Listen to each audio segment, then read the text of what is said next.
Energy up, huh? Hey, We in here, man. welcome to the Parent Trap podcast, where parents get active too, and you might hear my kids in the back. No cap. Um, we're just vibing today. It's late. What time is it? 1:00. Ooh, 1 o'clock. ooh, way past my bedtime. I have the bedtime of a child Bedtime of a baby. for sure. I'll be asleep before the kids. Damn sure. The whole summer we've been asleep before the kids. I'm like, you guys be blessed now. You hear? Y'all ate? Y'all good? Yeah, I'll be alright. Okay. Gotta stay the fuck up out our cabinet though. They was about to really bust down every single Ritz cracker. Bust down the whole pack. It was an though. 18 pack, like 18 sleeves of crackers. They was already 4 in within the hour.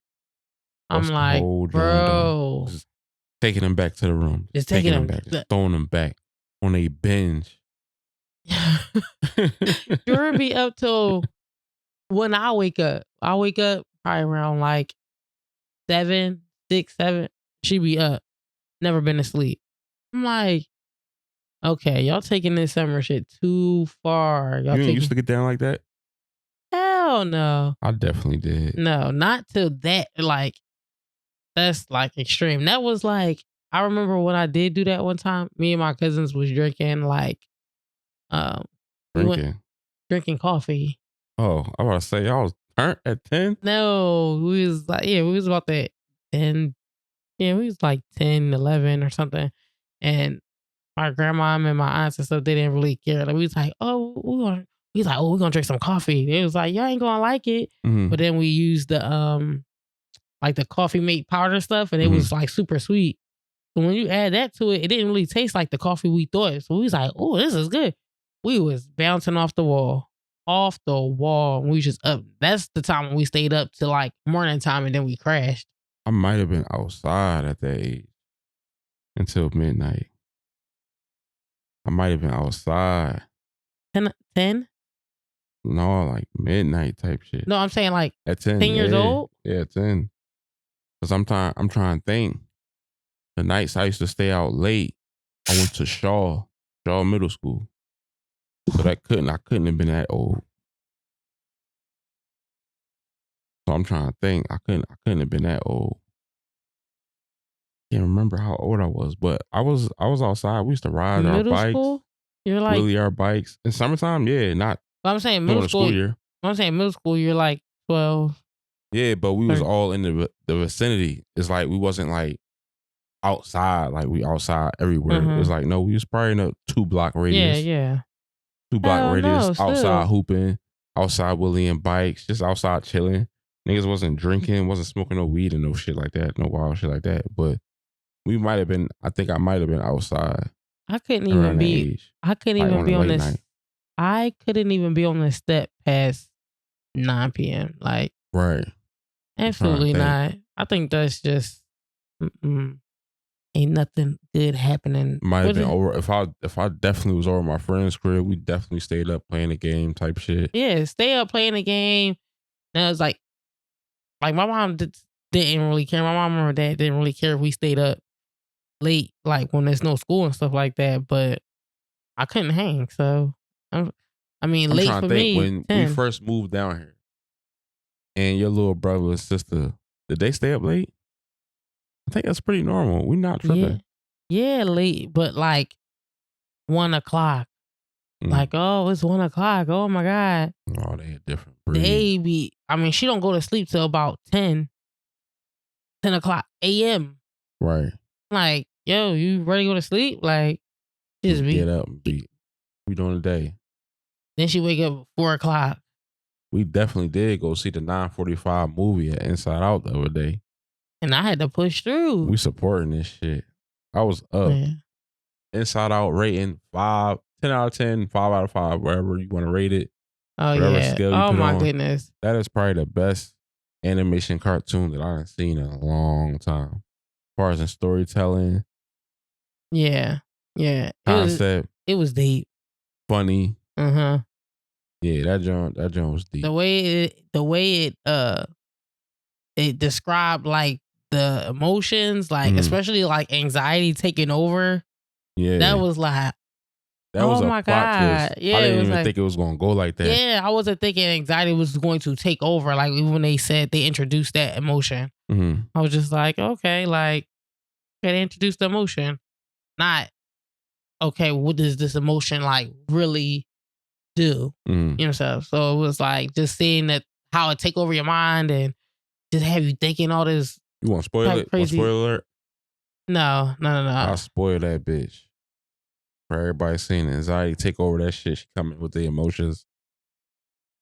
She kicked Joy bitch ass out. Go ahead somewhere. Put you in the back of the thought. Hey yo. She tried to banish her ass. We don't need no Joy around here. I got this shit on lock. I'm gonna figure everything out. She started going crazy. Listen, y'all listen to me. I started running shit. And that's crazy because it's like that's how anxiety take over you in real life. Yeah, that was what made it crazy. Yeah, when anxiety hit, it's like, no, that's how you really be thinking. The twist when she had her thinking about all her negative possibilities happening. All the negative outcomes. Crazy. I think that was super deep because it's like that's how you fall into sadness. That's how you fall into the trap. To where it's like, all right, man, I got this to do. Let me think of all the bad shit that can happen and let me try to prevent it instead of thinking of all the good shit that can happen. Now, of course, you got to be prepared, but when anxiety start overtaking your ass, that's where it get like, man, now I'm thinking about every little thing that possibly could get bad. And now my heart is pounding, my blood pressure is high, I'm nervous, I'm scared, everything is starting to happen. All because anxiety just came and took over the whole brain. It made me feel like okay, I need to control my anxiety. Right, Like, right. It had you thinking yeah, like, like as an adult, I'm like, dang, I be doing that. Or that be happening. I be thinking like that sometimes, and it's like it make you be like, yo, you're letting it take over. right. Like, come on, control it and stuff. So it was just like, dang, I'm looking over Jordan and like, you don't even get it. You don't even You get don't it. even get it yet. But she going to get it though. Yeah. That's what I be loving about like parenting and shit like that. Like they get it. They gonna get it later. Yeah. They don't get this shit now. But you know what I'm saying? Right now, I'm just trying to spend my little money that I saved up from grandma. Buy some Robux. Yeah. Buy some toys, shit like that. I don't, what is mom and them talking about? I get that, but they gonna get it later. Yo, she really is collecting. She was on my ass for that Robux. But she got a couple little stacks on their side. Like I'm like, dang, where you get this money from? Oh, I've been saving it from grandma. That's I'm crazy. like, dang, he's keeping that on the low. I didn't know she was getting money from That's grandma. what I said. I'm like, when was she giving you money? Grandma may even tell me. That's crazy. Gotta watch that one. I was just cleaning out her bag when I went to go take it. Gotta take the movie snacks with you, not buying that shit there. And I took out the wallet. I'm like, oh, wasn't you looking for this wallet? And then I opened it and I'm like, $60. Hold on, little Where you get this jit. from? That's what they call them in Florida, little jits. Speaking of Floridas, I'm we're gonna get crying. into the first topic. Oh, okay, yeah. This is just okay. So from what I got from this story is actually old, but it's like coming back across my feed for some reason. But it's a Florida mom lets her 15-year-old son get a tattoo. And it's a tattoo. I couldn't even really make out what it said. Like I was staring at it and I was like, I'm not that old. But I couldn't, it looked like it might have been a name or something, but it was taking over basically his forearm. And I was like, that's out of pocket. And then of course, what do? Every time you see something, you go right to the comments. I'm thinking the comments gonna be with me. Like, yo, this is too much. Like, yo, she bugging. Everybody, I swear, I think I was on Facebook. I didn't see nobody in the comments that was like, this is crazy. Everybody was like, I mean, what's wrong with that? Like, I got a tattoo when I was 12. I had a tattoo when I was 14. I'm like, okay, like, what?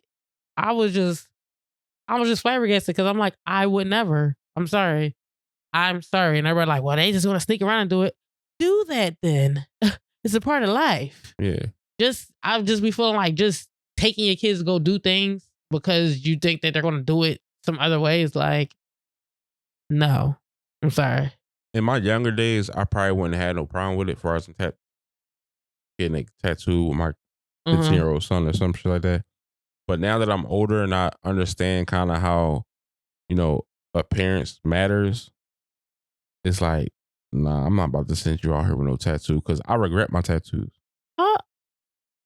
Most of What? them. The only one I probably don't regret is the Jordan drum. That was And recent. it's not really like I regret my tattoos. I regret not getting them professionally done. Oh yeah, but I think because we was in that time where it was just like tat parties. Right. Like, Oh my what? God. $60? Yo, the tat ball coming. He's coming. We gonna get some tattoos. It's Tattoo like, Bull was trading tattoos for headphones at the time. Give you some beats and listen to how I attach your shit. Yeesh. Yeah, that's how we was getting down.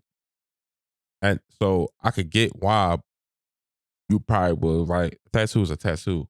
Mm-hmm. But at the same time, you might know what your son's future is. You might know he might be in the streets and shit like that. You might be ghetto as fuck. You never know. But what I'm saying is, or she's ghetto as fuck. She's ghetto as fuck, and she probably is projecting that onto her son. It goes like that. My whole thing be, you don't know what your son want for real. Mm-hmm. Like, my whole thing is with parenting, not having your kids make mistakes that they gotta live with when they didn't know no better. Mm-hmm. You feel what I'm saying? Mm-hmm. Like, imagine he 18-year-old, he tat his face. Right. Thinking, this is normal. But then once you get 27, 28, you be like, man, this was about the dumbest shit I ever did. Why my mom even let me do this? Right. Trying to be a friend mom. Yeah, type that's why I feel like it's not saying that like, oh, you can't have tattoos, but it's like, let your brain at least develop to 18. It's not even developed at 18, but you make these decisions. I'm gonna tell you, I don't think you should get tattoos, or even if I don't care about the tattoos, it's more so like, you're a kid. Sometimes I feel like people just be letting their kids do things, and I'd be like, what do they have to look forward to? Mm-hmm. Like, I feel like that with a whole lot of things that you see parents just let their kids do now, as far as tattoos and piercings and this might be dragging it, but like even with like fake nails and stuff like that, I'll be thinking like, dang, she's 14 and she got, long ass nails. I'm like, dang, like, okay, maybe, I don't know, because sometimes I'll be feeling like, am I conservative? Because I'm like, I still don't think that you should be having nails like that so young, but it's like, if they're short and they're just like cute and shit, it's like, okay, maybe you could get away with that or that age. But the long ghetto girl studded out and all that stuff, I'm like, that's where you just start to be like, it's getting more and more into like, okay, what do you do when you turn 18?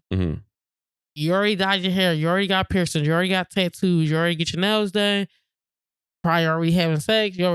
They help you along with all this adult shit at 13, 14. And it's like, they're not telling you about the things that can occur.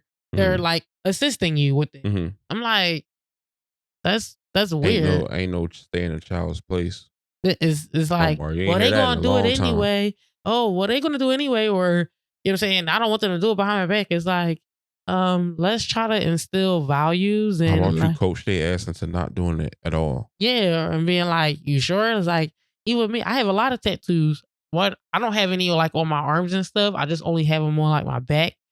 Only because I was a little bit conscious about like, what if, you know what I'm saying? Like, that was back when it was kind of like, oh, how am I gonna get a job, or you know what I'm saying, and stuff like that. So I was kind of like, I want tattoos, but let me cover them. Like, let me make them coverable, or to where it's like I can reveal them when I feel like it and stuff like that.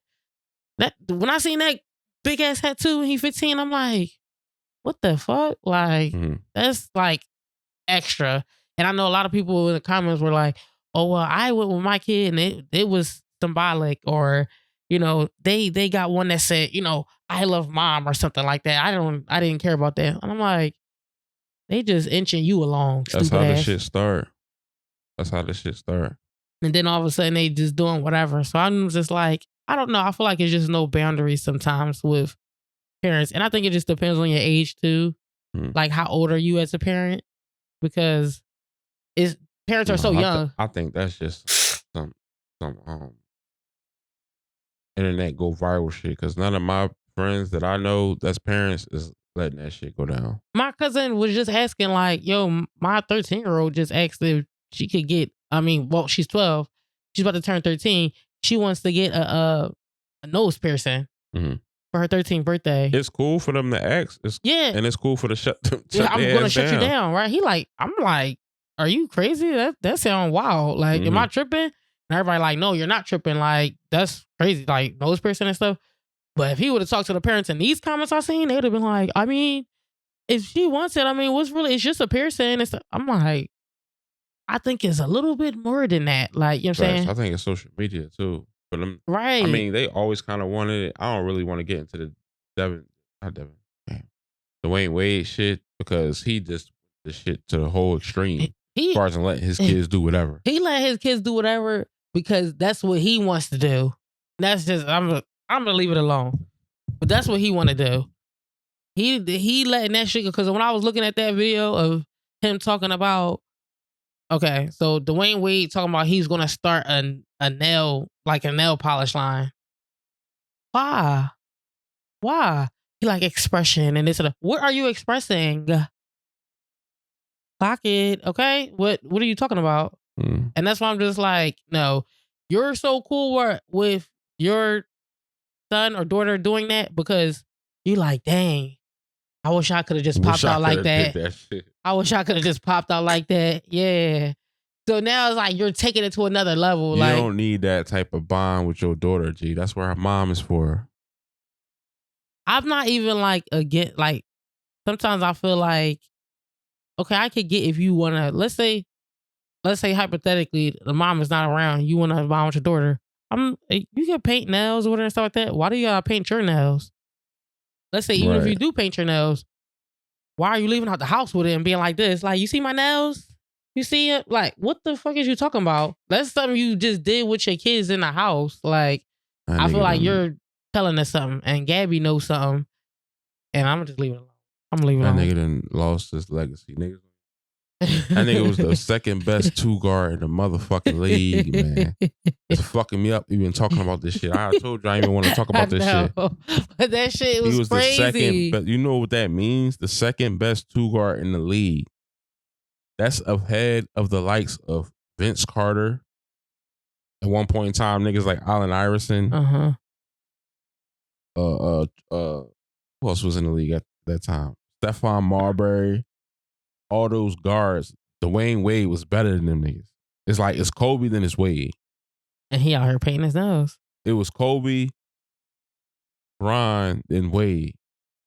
And now it's like, man, niggas don't even talk about basketball with you no more. This shit crazy, man. Yeah. Niggas don't even talk about basketball with this dude no more, man. You ain't got no insights of what's going on. Who your top 5 players in the league, man? I don't want to talk about no damn nails, bro. He do. What's his wife's name? Gabrielle. Let her talk about that shit. But he wants to be in them. That's why I'm just saying. That's why I said I'm like. That's why Mellow them niggas don't hang with that nigga no more. Hey yo. Yeah, they called that shit a banana boat one time. Called a what? A banana boat. They called it the banana boat. It was him. What the fuck is that? They used to all kick it on this yacht. Oh my God. You never heard about it? You got Google this shit. It was the banana boat. I always thought that shit was like, I don't know what the fuck going on. Oh my God. But it was LeBron, Chris Paul, Wade, and Melo. And they was like the best of friends. And people called this shit the banana boat because that's like they the best of friends. They always on this yacht and shit like that. I don't know. I ain't rich. I ain't in that circle and shit like that. But now looking back, it's like all them niggas is still cool. Melo, you know what I'm saying? You still see him in the media. You just seen Melo pop out with LeBron. I think was Wade there. He might have been there. Who knows? But I may be exaggerating this shit. But you like, I don't want to see this nigga. That shit crazy. Because every time you come around, I feel like all you talking about is wearing dresses and painting nails and being a girl. Like you're not saying that flat out, but that's what I feel like. It's and like, now it's like even more. The kids probably gonna have to stand on that shit when they get older. All that Fruit of the Loom shit. They gonna have to stand on that shit. They gonna have to stand it because my dad, he was riding for me the crazy foot. when I was a teenager. So what you gonna do? You can't be like, never mind, Dad, I changed my mind. Yeah. Like what? Bro, I done invested and started whatever, a nail. I done came out now. He done popped out with a nail shop, all type of shit. Yo, Started you doing gotta acrylic. chill. You know what I'm saying? What's the shit I Yo, be doing? Filling y'all nails and shit. He started doing that shit and all type of shit. That's what's next. What's the shit? What's it called when y'all get your nails done? Yeah, it's like acrylic. Acrylic, yeah. He gonna start doing that shit next. Man, let's get the fuck up out of here. Let's get off this topic, man. Bugging. Wait, I guess we'll just get into the next topic. Tyreek Hill reportedly has another child on the way. And it's his 5th this year. I think it said it was his 10th child. His 10th? I believe. I don't know. I was looking into it. And he's married. That blew my shit. That blew my shit so bad. Because I'm like, what you mean? This your 5th one this year. That nigga not pulling out shit. And it his can't old be baby this mom was year. light skinned. Hold on. It cannot be the 5th one this year. So from what I read, Say Cheese said over 12 children. Has over 12 children. That's Say Cheese. They said he was on $1 million worth of game, and they said something like, yeah, you got like 10 kids and da da da. And he just put his head that he didn't really say it. He didn't deny it. Yeah. And it's but like, that was on $1 million worth of game. That was 3 kids ago, probably. I thought it was recent. That was recent. That was recent. This dude. You got anything else to say before I go on? Go ahead. This dude is on a path of financial ruin. How so? Because if he gets hit with child support in 2 or 3 out of those situations, it's going to be rough for him. He signed the highest contract as far as in a wide receiver ever. He got paid the most money for a wide receiver ever. He's the best receiver in the league. To me, he's like kind of by far. Dude fast as shit. Okay. They call him a cheetah. He nice. But the thing about it is, most of the time, you don't get hit with the baby mama drama until post-career. So after your career is over. When you high and mighty and you doing all type of, you know what I'm saying, living your life and doing all type of shit, and you in the league and you in the limelight, chances are they're not going to cause you too much trouble. When your ass retire, that's when, shit, man, this nigga not even him no more. You know what I'm saying? So it's like he not arguably the MVP of the league no more. He not the offensive player of the league no more. So I seen one of the girls take a picture. Now, don't grind me up because I'm not really sure. Because sometimes y'all be looking the same. I'm saying with the same look and stuff. But the girl who was not his wife, if I'm not mistaken, she had a picture with the Hill jersey, and I'm like, you're not his wife? But she had the belly and she had the little small Hill jersey over top of it. And I'm like, bold. Or he might got game like that. I don't think he ain't got no game. He don't need no game. You think he a country boy? That's what he said. And they just taking advantage of me? No, he said like, oh, well, I'm from the South, so, it's like, I hate when people put certain stigmas on places where it's like, that's like a stigma of the South. People in the South have a lot of kids and stuff like that. But you're a jackass because you're not even having a lot of kids with your wife. You're married. And this is your wife's first kid. And you have other children on the way at the same time. You're a nut. You're a coon. You're a nut. You sound like a clown. And I don't know. That's just like, to me, because, okay, to quote him, he was like, I take care of all my kids and stuff like that. He's up there to me with Nick Cannon. Because people feeling like because he has money, or even him feeling like he has money, so you take care of your kids, it is more than just money and shit like that. Because kids don't really have that concept really yet. As far as the money. Yeah. Yeah, as far as because the it's a lot money. more that goes into it. You know, picking the kids up from school, dropping them off, helping them with their homework, make sure they're eating, what they eating right, bonding with them, watching movies with them. You know what I'm saying? Learning who they are. Right. You know what I'm saying? I feel like I'm going through it right now with Jordan, to where it's like I have to relearn who this little girl is. You know what I'm saying? She's not the little Tusha girl no more. You know what I'm saying? To where it's like, man, she's not just watching cartoons anymore. She's watching, you know, Descendants with teenagers and all type of stuff like that, gaining new interests and stuff like that. That's where parenting come into the factor, to where it's like, man, you got to be around for that shit. Most of the time, people with a high profession don't be around, period. To begin with. It don't matter who it is. I think once you get to like 150 a year, 200 a year, shit start to change. Unless you're an entrepreneur and you could have your kids around in the inner workings of your business. Most of the time, once you hit that 150, 200 a year, you start disappearing because you get in the bag. You know what I'm saying? So do you think that, I'm trying to see how I can phrase this question. Like, money matters. Money definitely matters, but I feel like it doesn't matter as far as in, like you said, like learning your kids and stuff like that. And being around your kids, because just think, let's say for example, Jordan, she wanted to sit here and watch Descendants. Like, oh, it came out today, Dad. Da da da da. Let's say he got fucking 12 kids, and they got certain interests, and they like, oh, I want to watch this with one of my parents, and it's only your mom around. And sometimes you might want your dad to do it, but oh no, he's over here. He doesn't live with me. He lives over here and there. It's like, it may not affect them immediately, but it's always a subconscious thought that like my dad is not around. Whatever parent it is, really. Facts. Because when Jordan go to school, they talk about their experiences, what other kids got going on. Oh, such and such mom came up today. Can you come into my lunch? Exactly. Type shit. You know what I'm saying? Oh, it's the Father's Day, and I mean not Father's Day, but what was it, Child Day or some shit like that.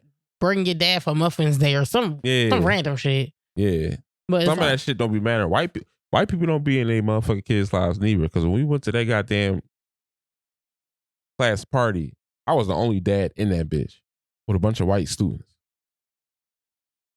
I peeped the scene. I'm looking around. I'm like, damn, it's all moms in this joint with the cupcakes and the whole... maybe because the dads might be like at work or something. So I don't work. You do work, but you was off that day. You was off that day, so that's why you came. I took off to go to the... Oh, okay, yeah, that's true. Just cause it's like she was hype about it and shit like that. You know what I'm saying? Yeah. That's why I be like, and listen, it ain't just niggas they ain't around. That's all I'm gonna say. But just like what I'm saying, like with the money, like it takes, just having money isn't enough. Like you actually have to be present, because just like you said, it was like, you know how many times Jordan asked me to just come to her lunch? And I'm like, girl, I just dropped you off. Y'all be eating lunch 10 o'clock in the morning. Right. But that's what she wants, because other kids' parents is pulling up and stuff like that. Now imagine if I'm not around, whether I'm working or not. It's like, if I never really show up because I can't, like, let's say I live somewhere else, I do whatever, it's gonna be like, dang, my mom never come. Everybody else's mom be coming and sitting at lunch with them. Dang, her mom done came 3 times this week. Her mom come almost every day. My mom don't come at all. But let's say I'm cashing her out, like, oh, here's some Robux, here's this and that. But physically, I'm never really around. There's still gonna be in the back of your mind, it's like, I mean, she be getting money, but she'll never come to my trips. She'll never come to lunch with me. She'll never, you know what I'm saying? Like, we don't go to the mall. We don't really hang out. It's like, she just kind of like, give me money. It's like, it's still a void. So that's why I'm like, when they do this, it's like, and then it'd be people defending it. Well, they got the money to do it and stuff like that. Y'all sound fucking crazy. Y'all really sound crazy. And y'all sound like y'all don't have no kids. And then some of y'all do be having kids. So now y'all sound like fucking idiots, because it's like, are we? Can you be a bum or not? Or can you be a bum parent or no? It's like y'all are giving excuses for being a absentee parent because you have money. That's just weird to me. It's like, that's not how that goes. I can understand if you're in the household and you, let's just say you work a lot, but you live in the house. I think that's a little bit of a different dynamic. But when you are not like present in a household because you're not with the mom, you're not with the dad, and not just that, but you have all these other kids just with this woman, with that woman, with this. Now you just look crazy. Like, this just looks insane. It's like, okay, he don't hang out with me. He don't hang out with them. I mean, he only can live with one fucking family at a time. Right. You know what I'm saying? So it's like, what the hell? He's like, I'm trying to spare my seed. He looks nutty. He looks nutty. Like, and then it's like, I'm reading into it and it's like, this is his wife's first child. Oh, that's crazy. What? Like, with them together, I guess. I don't know if she has any more, but them together, she's just being pregnant. Imagine, like, you're just getting pregnant with your husband, but he has other children on the way, too, at the same time. Right. Are you? I said, child, I don't know if this is above my tax bracket or what, but I'm like, I personally don't care what tax bracket you're in. That's a lot to deal with. Just like, you're already pregnant, so you're already like on edge. And then now your nigga got a whole bunch of other girls pregnant too at the same time. It's like, so what? You supposed to be my husband.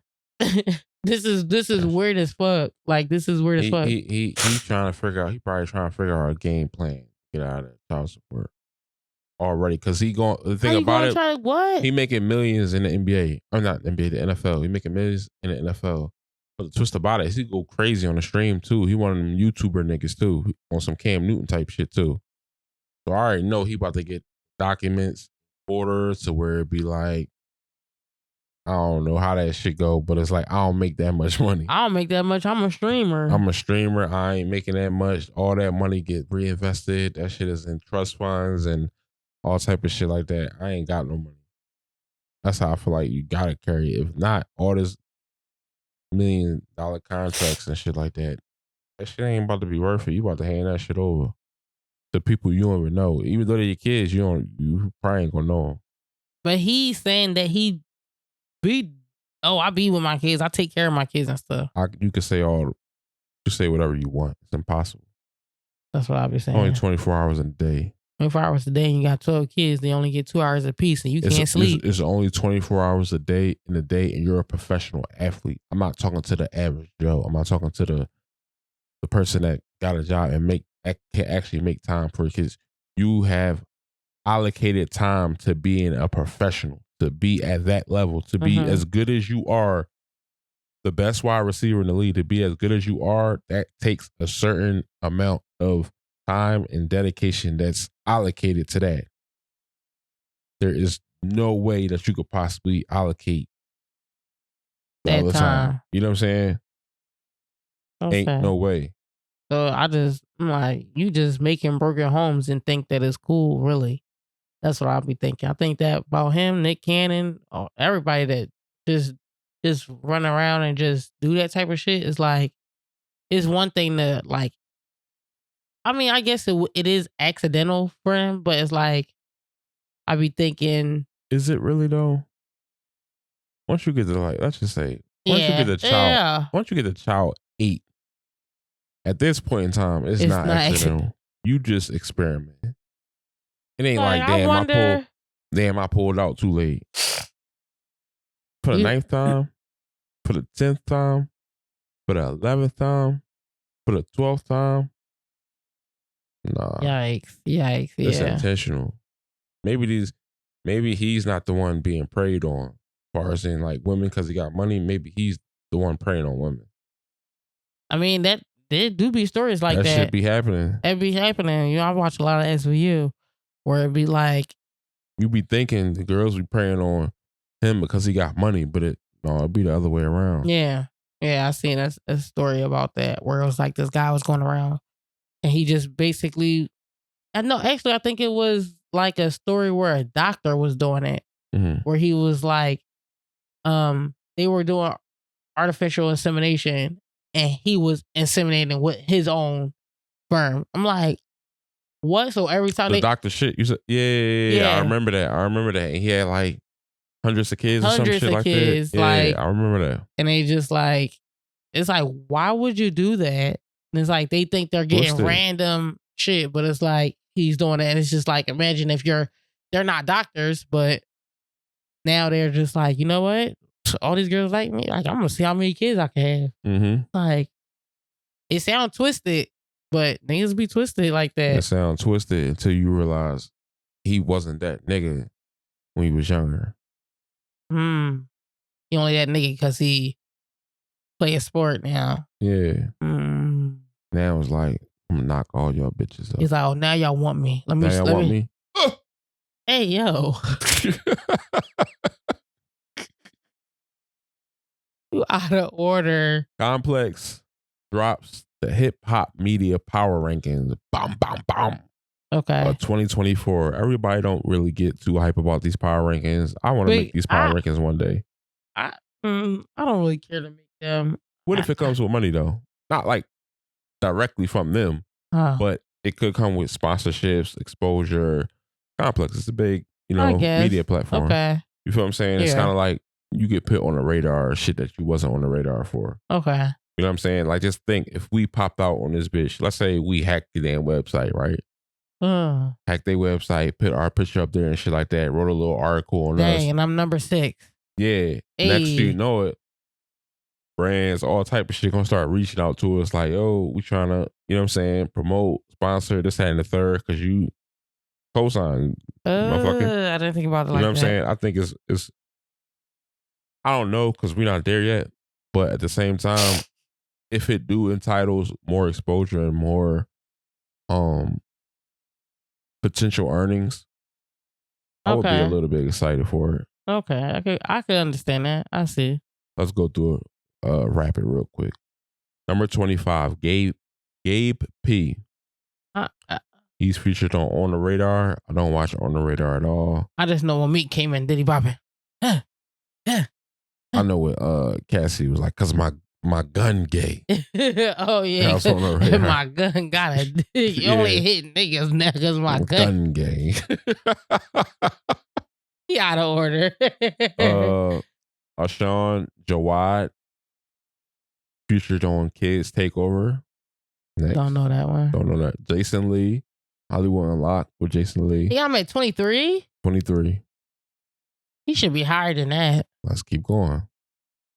Adam 22, no jumper. How you gonna have Adam 22 at 22 over Jason? How you gonna have Adam over Jason? This is already, I don't believe nothing because they say. The twist about it is, what Adam 22 is, he do numbers. He do organic numbers. It may not be the mature audience demographic, but as far as in the younger demographic, he does numbers. He's a nut.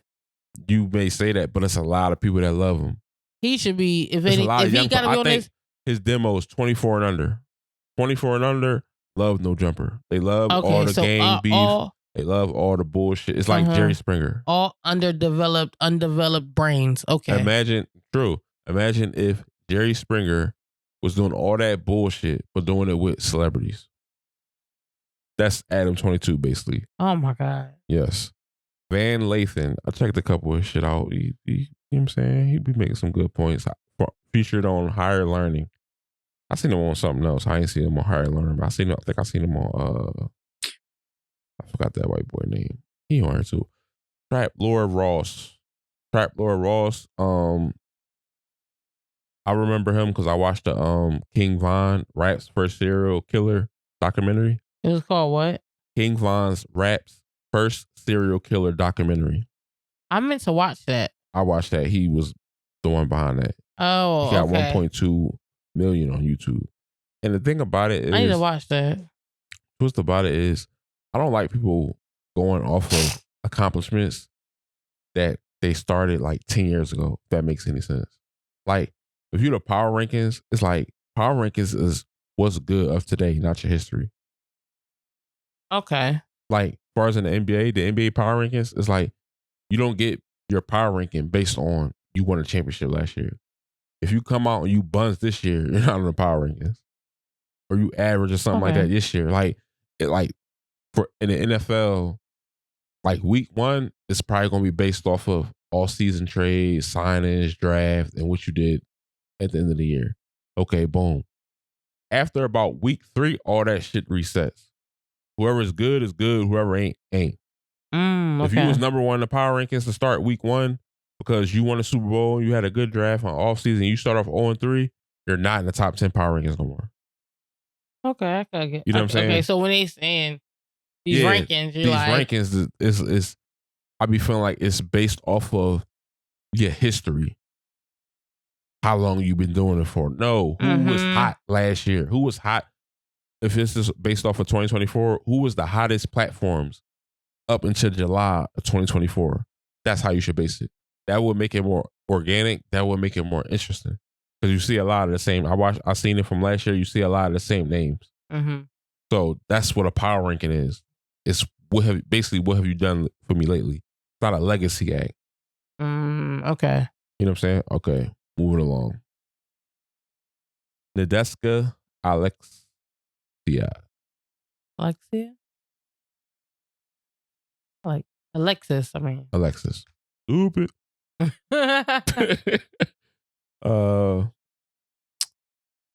These features on the Nadeska show, Rap Life Review. Her most memorable moments, didn't watch any of them. Best interview, Schoolbill Q interview. Didn't watch any of them because I'm not fans of either. Sway Holloway. Sway in the Morning, everybody knows that. He's well respected. His most memorable moment of 2024 was the Will Smith and Martin Lawrence interview and the Mexican OT interview and freestyle. That's crazy that you could be on it. Like, they credit that. Like, if somebody come on your platform and go crazy, they credit to you. Yeah, they credit. That's why people be wanting the story.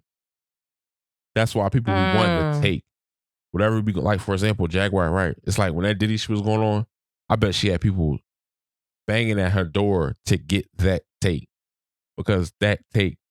Well, yeah, can put eyeballs on you, right? Rather than like and even you ain't the gotta story. say a damn word. Right. Just the fact that I'm gonna give you the story. It's crazy how the media work once now that we in it and I be studying and shit like that. It's crazy how it works. You like, so you're hot because he went crazy. That's how the shade, that's how the shade room blew up. It was like basically like they had insider information, but it was people giving it to them. Like, all right, you're going to be the one to break this story. You know what I'm saying? For death and hip hop happened, you're going to be the one to break this story. It's breaking stories. Okay, on to the next. Angela Yee's lip service. Way up with Angela Yee. He's corny. Next. Big Boy. I fuck with Big Boy heavy. Big Boy is funny as a motherfucker. I'll be watching some of his clips and shit like that, his interviews. He is funny. He gets the funny side out of everybody. He had that one moment with fucking A Boogie with the hoogie when A Boogie was saying some, thought he was saying some deep shit. He's like, he's bound, like, what was it? I don't know. That shit had me dying. The Big Boy is like, shit, I almost said, yeah, you're right. That shit had me cracking up, yo. Angie Martinez at number 15.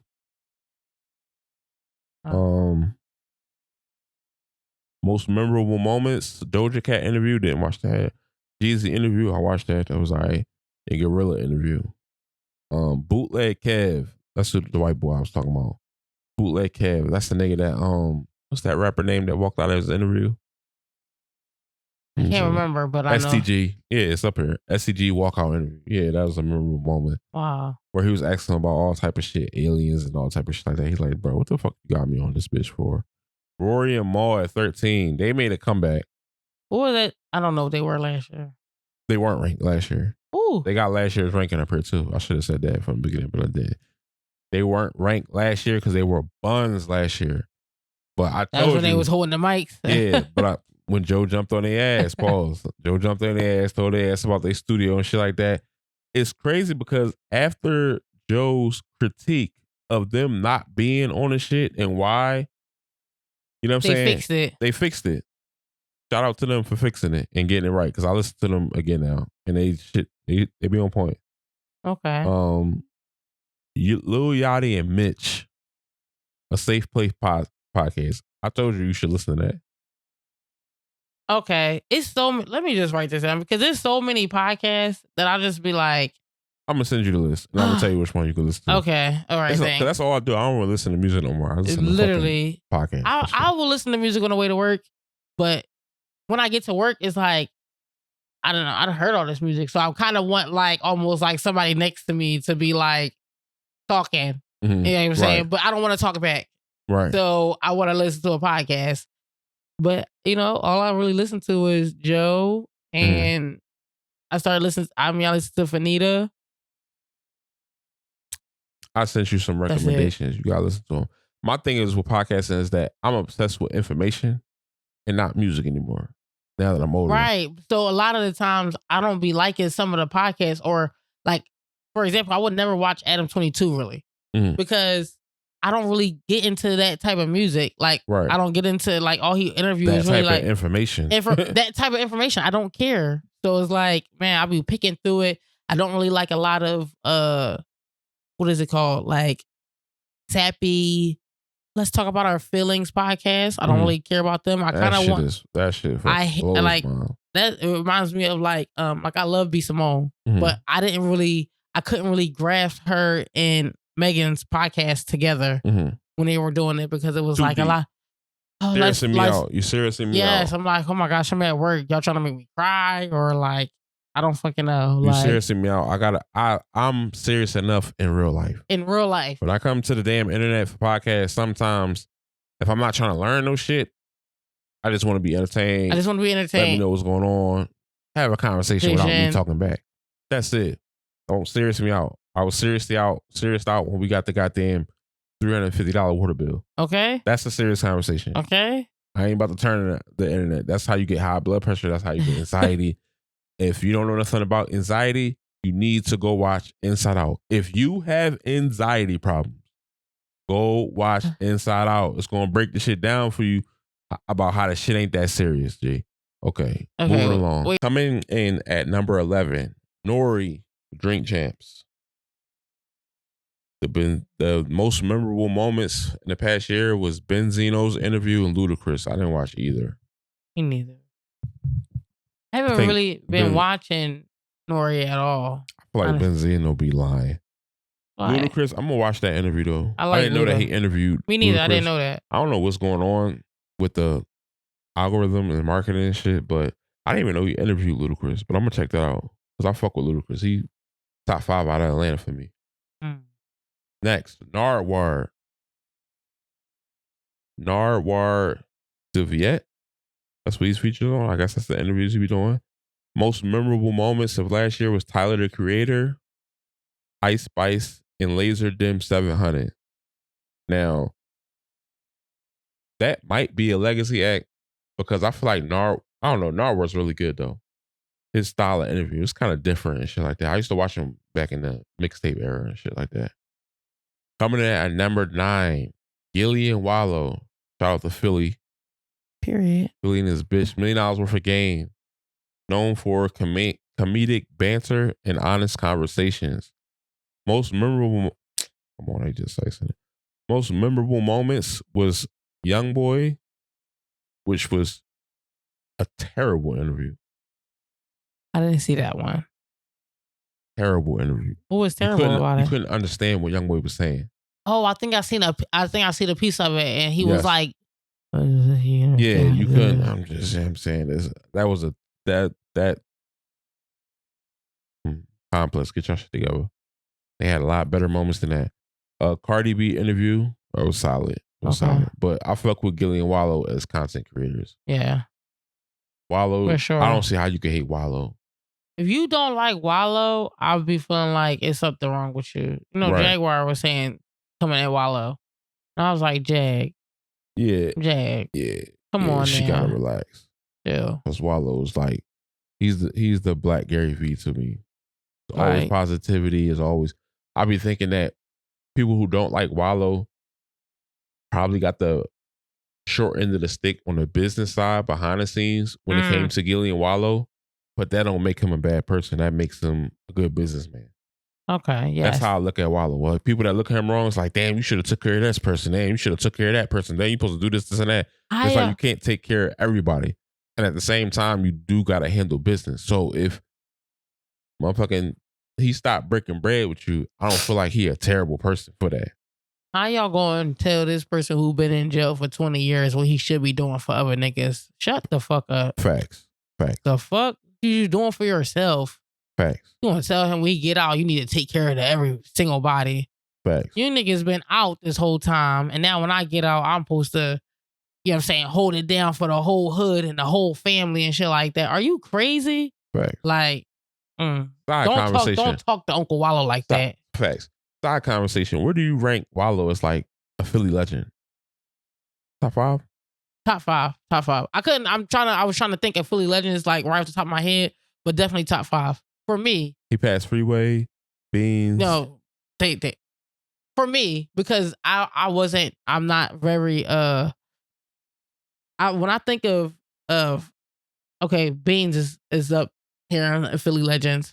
Freeway is up here a little bit, but under Wallow for me, which is crazy because like you said, it's like he been in jail for 20 years.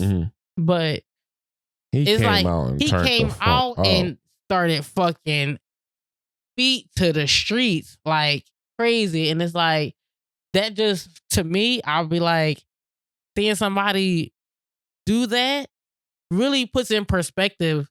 When niggas is out and they free and they not doing that shit, you're fucking bugging, because I got out of jail and made that shit shake. That's how we be saying single with no kids. Absolutely. Single with no kids is equivalent to being out of jail and free. Like in that. Like, nigga, you need to be moving and shaking. Exactly. It's like, figuring this why you waiting on me? Like, I get out now and I'm doing this. And like, why you ain't been doing that? Wallow, motherfucker, put shit in perspective. Like, damn, I ain't going hard enough. Motherfucker, get these goddamn t-shirts and run these bitches off. I will never forget. It's like embedded in my mind, that video of him in the truck with the all them packages, and it was the t-shirts with his face on it and shit like that. But I mean, it's hundreds of packages, and I'm like, what the fuck? Mine was when he was selling the Wallow 267 shirts out of his trunk. That's way before that. I think that was before $1 Million for Game blew up. He was selling Wallow 267 shirts, all different colors, the Gildan tees and shit like that, out of his trunk. You know how in the hood you could pull up to, you know what I'm saying, blocks and shit like that. And he popped the trunk. What size you need? This and that. Oh, I got t-shirts. What size you need? What size you need? He just handing them bitches out, collecting bread. And I was like, damn, that shit remind me of when I used to sell awards outside the zoo. Oh my God. Yeah, he be. I didn't see that. I'm gonna look it up. All right, but moving along. Number 8, Anthony Fantano. Don't know who that is. The Needle Drop featured on. Most memorable moments in the past year. The review of Ye's Vultures. The review of Gunna 101. The review of Yeet 2093. I don't know what the fuck you just said. He just reviewing shit. That shit is Prior reaction type bull. Okay. He got 2.8 million on YouTube. I think that's personally be irrelevant. I think that the list would be better if you show where you were at the start of the year and where you're at now. As far as show the growth, show me why you're on this power ranking. 2.88 is like, yeah, you've been building this shit for years. Like that didn't just happen this year or nothing. Like you didn't have fucking, 100,000 and then you just blew up or something. Right. Power rankings is different. Like if you talking about influence rankings, but power rankings is different. They need to get Ebro in the morning, the Ebro show, Rap Life review. Okay. His most memorable moments in the past year was a Gunna interview and sparking the Drake has no regional sound debate. Oh, okay, a lot of people respect Ebro and that's some New York shit. I don't listen to him. DJ Vlad at number 6. Ain't this the rat? The rat? They call him a rat. Okay. Most memorable moments in the past year, potentially. How the fuck? Potentially. A potential Even moment. starting the shit with potentially is crazy. Potentially helping the police solve Tupac's murder. That's what pissed him on the shit. Ain't no goddamn potentially. It's because niggas keep coming on his platform. I don't understand that. It's like everybody says that this nigga, right, he be doing this, he be setting niggas up. Let's say we don't know, but when you go on there, you end up in some shit. Why do y'all keep going? Like, I just don't understand the concept. Niggas, wake up. They keep going because of the bag. He paid niggas to get up there. Damn, I might go. Yeah, if a nigga offered you 5 bands right now, you can like, okay, not 5 bands. Like, well, what? we on our way to Flat TV. I think he get Boosie more, so it's not gonna stop. Number 5, Elliott Wilson. Known for conversations with rap legends, sparking hip hop debates, pissing off streamers. Featured on the Bigger Picture and the Rap Radar podcast. Most memorable moments in the past year, Elliott sparks debates about journalists versus streamers. Elliott's up and down relationship with Drake. Rap Radar, Tyler the Creator interview. I feel like Elliott is so stuck in the past of how media used to be. Mm-hmm. I don't understand how he's still on. Like, he's literally on this list almost because he's stuck in the past.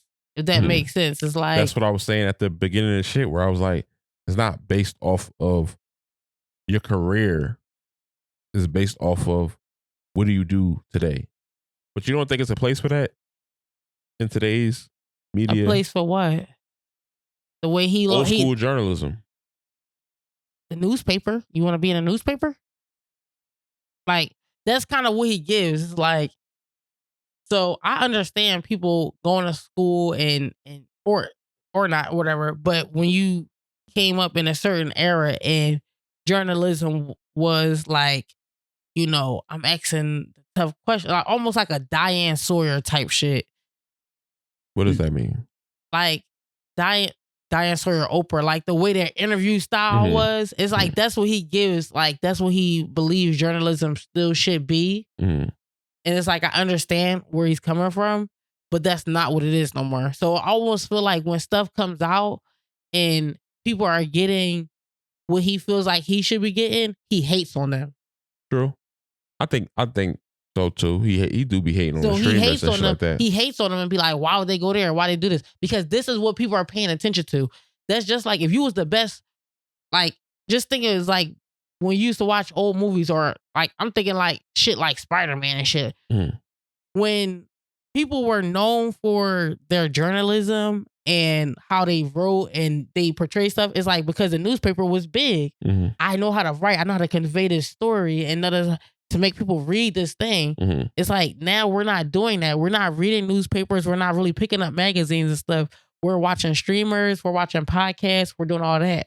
So when people like Nicki Minaj and Drake and stuff go to these streamers and stuff like that, he's kind of like, what? I don't know. And I can't even say I really know his whole catalog, how he do things, but based off of how he talks and how he like says things should be, I'm like, you are really stuck in how media used to be, and now you're kind of upset. It's like, how's this fucking 23-year-old, 24-year-old getting Nicki Minaj over on this stream, and that's like doing crazy numbers? Like, that's not journalism. It's like, actually, it is. It is journalism. Journalism in this day and age. It's way more authentic than the old school journalism ways, because the journalism ways wasn't authentic. It's like, you could make up the story whichever way you want. That's why streamers is going crazy right now, because it's live. Can't lie about this shit. You know what I'm saying? If you motherfucking fart on stream, we gonna see it. Nigga. Yo, I'm dead. Make sure you ate right so you ain't got the shits, nigga, when you jump on stream. When you talk about journalism, writing articles, motherfucker can write an article, not like it, be like, oh, I'm gonna go scrap edit it. that. I'm gonna scrap that, or I'm gonna edit that, or I'm gonna cut this clip out the interview, or she didn't like that. Her team wanted to take this out the interview or put this in the interview or wanted you to ask that. When you're live, is different. Mm-hmm. You feel what I'm saying? So I think that if he implemented his style of journalism with going live to where it's like, listen, I'm gonna ask you these questions, but it ain't no cutting this shit out. That's what I'm saying. It's like he hasn't progressed with the times. He just stuck to what he knows and what he does well. But now it's kind of like it's becoming like ancient art.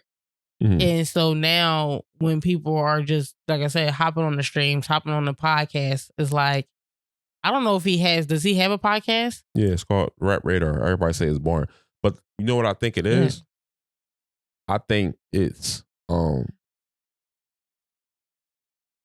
like with the live shit,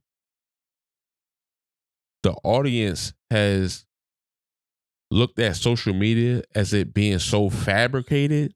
That's why that old school journalism has died. Because everything is so fabricated that you're like, you don't know what to believe anymore. That's why when people see you live, it's like, oh, this is happening right now. This is you speaking right now. Because outside of that, it's like, man, I felt that way back when I figured out MTV Cribs was fake. Once I figured out MTV Cribs was fake, it was like, what the hell with this hip hop shit? I don't want to see no more goddamn magazines. I don't really want to see interviews. I'm not really into that no more. Because it's fake. Mm-hmm. When like you gotta somehow integrate how you are making this authentic. How do I know that this isn't cut out? How do I know this isn't scripted? You know what I'm saying? Mm-hmm. Now a lot of people look at these skits and stuff like that. Be like, oh, this shit's scripted. Oh no, and stuff like that. I hate the fucking when they be like, oh, like I don't even know, like when it looks like it's supposed to be a realistic thing happening. Mm-hmm. Yeah, but it be it's like, oh really? So I got 2 cameras set up.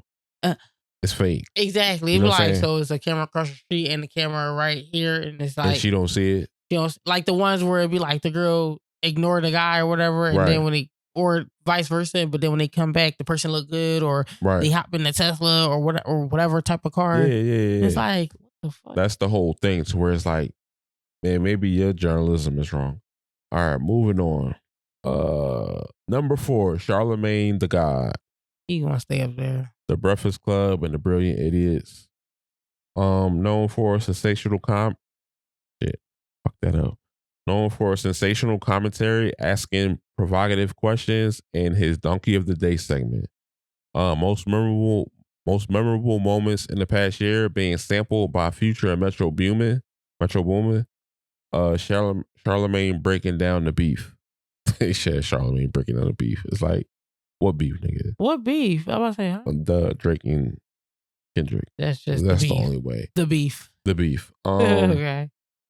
I feel like Charlamagne's going to stay up there, and I feel like he does stay current. I don't mind him being up there because he does stay, like, yeah. Even with his takes, when he had the whole shit with Tyler, Mm-hmm. it was like, that was a moment that was going on. I don't know if it was before this list, but it's like he stays in the media, like, and he keeps his ear to the street. He has the Brilliant Idiot shit. I see clips from there. It's like, I keep telling myself I'm going to watch Brilliant Idiots, but I see so many clips from him, I be feeling like I'll be watching it sometimes. But I'm like, okay, you solid. You solid up there. Number 3, Kai Cenat. That's solid. I'm sorry. It's solid. It's solid. I don't have to hear nothing. Cenat on Twitch. Known for high energy content and ridiculous skits. Most memorable moments Nicki from the past Minaj, year. Kevin Hart. Reviewing Nicki Tyler. Minaj. Reviewing the songs from Kendrick and Drake and beefing with Kanye. I didn't know he beefed with Kanye. Remember, he sent them the shit. He sent them the shit too big. He's like, what the fuck is this? He was like, he sent them, it wasn't even really like a beef. He like sent them some clothes, but the shit was super oversized. And he was like, I mean, you see Castanet, he's like a fucking size medium or some shit. And he sent them like a fucking 3X.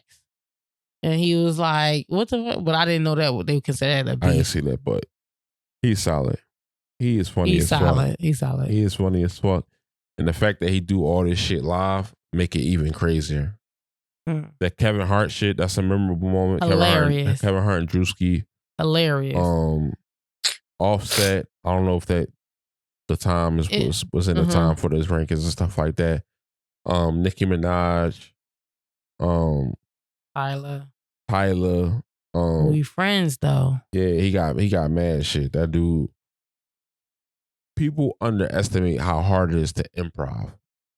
Absolutely. That's what a lot of people are scared of the live shit of. Absolutely. Because you have to improv. You know what I'm saying? Sometimes it may not go on script the way that you think it is, and you're live. They could be having like 250,000 people in the live stream. And it's like, you know what I'm saying? You can't really He thought he's about to bag Tyler real quick because you're always on the live. Look, everybody looking at us. But that's kind of crazy because he put her on the spot. He did that on purpose. It's kind of like. I mean, true. It's a tactic. I think that you have to have a certain type of tough skin for live. Yeah. Because it's like, it's right now. You can fuck up. You can mess up. People can. They talking to you in the fucking chat saying shit. Is like you literally are on. It's almost like being on a stage. Recording it, so it's no editing, no nothing. I don't get why it's people on Instagram go live on Instagram. That shit makes me sick every single time I see it because niggas is getting paid off of TikTok, YouTube, and all type of shit like that. But y'all choose to make Instagram that doesn't give you anything, doesn't give you a dime to go live on. Like when people be like, all right, this is where I'm gonna break my news at and stuff like that. They like, or I'm going to Instagram. That's like dinosaur type shit. Do not go to Instagram. Don't go to Instagram. To TikTok. People will pay you. I think I got paid off of TikTok. He's like, I barely did anything. I barely did anything. All I did was set the shit up and doing a photo shoot. I'm like, oh shit, somebody sent me a goddamn, I don't know what it's called, rose or some shit like that. And I'm like, oh shit, this actually is money? Yeah, you can cash this out. Go live on TikTok, go live on YouTube, let people go there for your news. Right. Most of the time. Instagram is buns. Okay, moving along. Number 2, Joe Budden. Absolutely well deserved. Well deserved. I thought he should be number 1. I was about to say, who's above him? We're gonna see the Joe Budden podcast. He's number 1 on this rankings, and he just does his podcast. He does interviews and shit like that, but his podcast every now is that good. Yeah. Podcast is that good. You don't have to do nothing else. I don't even watch his other interviews. I'll be saying I am like, because sometimes I'll see a clip pop up where it's like, oh, he was on, I don't even fucking know, but he was on something. I'm like, oh, he did a joint or whatever. But his podcast is so good that it's like I never get to it. I just end up, watching his podcast, and it's like I feel like it's very well rounded, even though it is a lot of the times like very music heavy sometimes when they get into the music segments and stuff like that. But they talk about a whole lot of shit. It's long, as much as people be thinking shit is too long. Like you want to keep your podcast under this or that. It should be 3 hours, 3.5. The nigga had over an 80% retention rate last year. He's shitting on niggas. Crazy. He's shitting on. That is tough to fucking do. That is tough to fucking do. So who the hell is above that? His most memorable moments was breaking down the Kendrick and Drake's beef. An interview on Larry Jackson. I didn't catch that interview. Who's Larry Jackson? It's one of his recent Patreon draws. I didn't catch it. I seen it, but I didn't catch it. Who is Larry Jackson? Oh, who is Larry Jackson? I don't know. Okay. But we're gonna see. I think that was one of that. He wasn't on the podcast. He was one of those human show type draws. Yeah. So outside of the podcast, but he got a lot of memorable moments. Absolutely. I think it's memorable, but it's not like hip hop media memorable type shit outside of the Kendrick shit. It's more so just funny banter and shit like that. I think that when the shit was going on with Drake said some shit to him and all type of stuff, that brought a lot of more eyes on him, but he already had it. Right. It's like he already had it. He mastered this shit. Yeah, for sure. Hard conversation. And coming in at number 1, DJ Academics. DJ Academics on YouTube, Twitch, Rumble, Spotify, and Instagram. Getting inside information from notable rappers. That's what he's known for. Live streaming the biggest moments of hip hop. Being his most memorable moment of the last year was being the most dominant media voice in the Kendrick and Drake beef, and becoming a meme. That's kind of crazy to say this your most memorable moment. It's becoming a meme because they got that little rat jump when he be sitting at his desk with the cheeseburger. Be like, rate it, bruh. That shit be having me cracking up. All right, so I look to the comments. rated, bruh. That's how he be. But he be on top of shit. I ain't gonna lie. He be on top of shit. I don't know. Okay. I can respect it. No hate to academics because it's like this is based on like how you was kind of saying like right now, what are you doing? It's like as much as I don't dislike him, but I just can't get with him all the way. He do stay on top of shit. He do be having like first insider dibs and all type of shit. So it's like that is what is going to drive you to that point. I think that might be the only reason he's over top of Joe. Is because of that whole like he be a little bit more right now on it. I'm on live and stuff like that. If Joe sat on live and was like had everybody on like that type of time, he would surpass him. Like they had to switch spots immediately. Right. But I guess I mean I still would switch the two. But I could understand why it might be a tussle. Do you have any sleepers? Talking to me? Yes. That should have been on the list. Oh, I'm like, do you want to hear some music? Okay. No. Okay. People that should have. I mean, not really. See, I could say people that I know of, but I don't watch these podcasts like that. Okay. Like Wheezy and shit like that. It's like Horrible Decisions. Yeah. I don't think they're a hip hop podcast though. Oh, this is only hip hop. This is only hip hop. No. Yes. Then no, I have no sleepers for that. I have a sleeper. Say Cheese. I think. Yeah, the podcast. Strong Cotton. Yeah, he turned to the shit. It's not a podcast. It's hip hop media. It's not podcast. It's not just podcast. Okay. Hip hop media. Some of the people don't have podcasts and stuff like that. But like Narwhal don't have a podcast. Oh, okay. You know what I'm saying? But Say Cheese is probably more influential than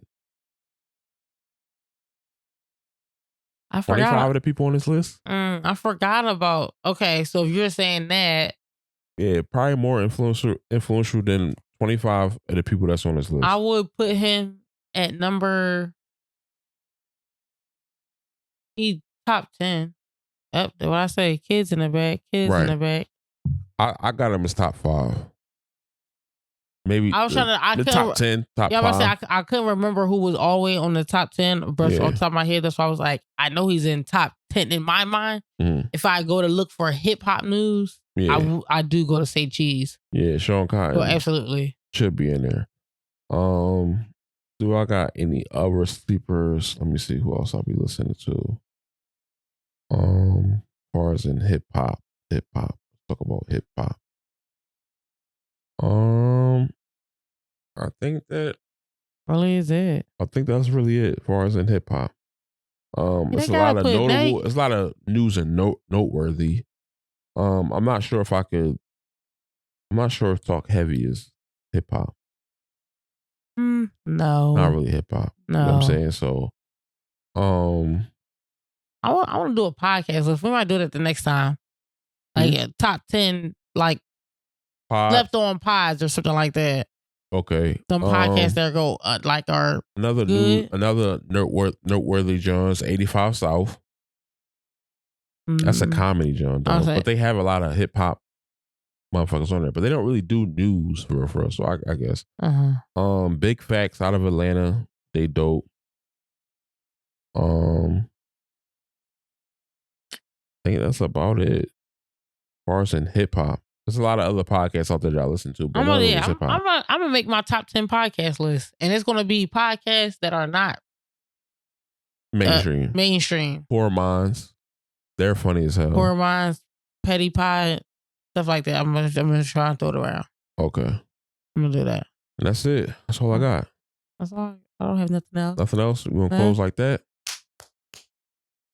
Both of y'all niggas. Hey.